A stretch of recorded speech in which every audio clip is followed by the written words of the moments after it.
ভবনের ভেতর ফাটল, খসে পড়েছে পলেস্তারা। এজলাস ও চেম্বার সহ বিভিন্ন কক্ষেও একই অবস্থা। এ চিত্র বাগেরহাট জেলা ও দায়রা জজ আদালতের। প্রতিদিন বিচার কার্যক্রম বিঘ্নিত হচ্ছে এখানে। সম্প্রতি আদালত চলাকালে বারান্দায় অপেক্ষমান বিচার প্রার্থীদের মাথায় পলেস্তারা খসে পড়ে ৫ জন আহত হন। এ অবস্থায় প্রতিনিয়ত ঝুঁকি ও আতঙ্কের মধ্যে রয়েছে বিচারক, আইনজীবী ও বিচার প্রার্থী। আমরা সবসময় ভীত সন্তুষ্ট থাকি যে কখন এটা ভেঙে পড়ে। প্রত্যেকটা ক্লায়েন্টই যখন হাঁটে বারান্দায় তখন উপরের দিকে তাকিয়ে হাঁটতে হয়, নিচের দিকে নয়। পদক্ষেপ না নিলে যে কোনো সময় একটা মারাত্মক অ্যাক্সিডেন্ট ঘটতে পারে। আইনজীবী, বিচারক, স্টাফ আর এই ক্লায়েন্টের যে ভিড়, এতে ওই বিল্ডিং এখন সহ্য করা কঠিন ব্যাপার।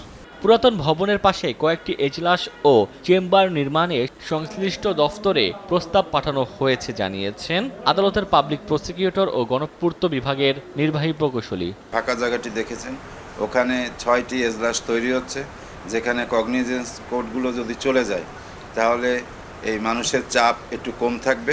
চিফ জুডিশিয়াল ম্যাজিস্ট্রেট বিল্ডিং কথা যেটা বললেন সেটা হচ্ছে আমাদের কিছু কোয়ারি দিয়েছেন, সেটার জবাব দিচ্ছে আমাদের হেড অফিস, খুব শীঘ্রই এটা চলে আসবে।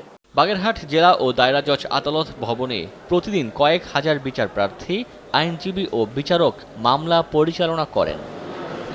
সময় সংবাদ, বাগেরহাট।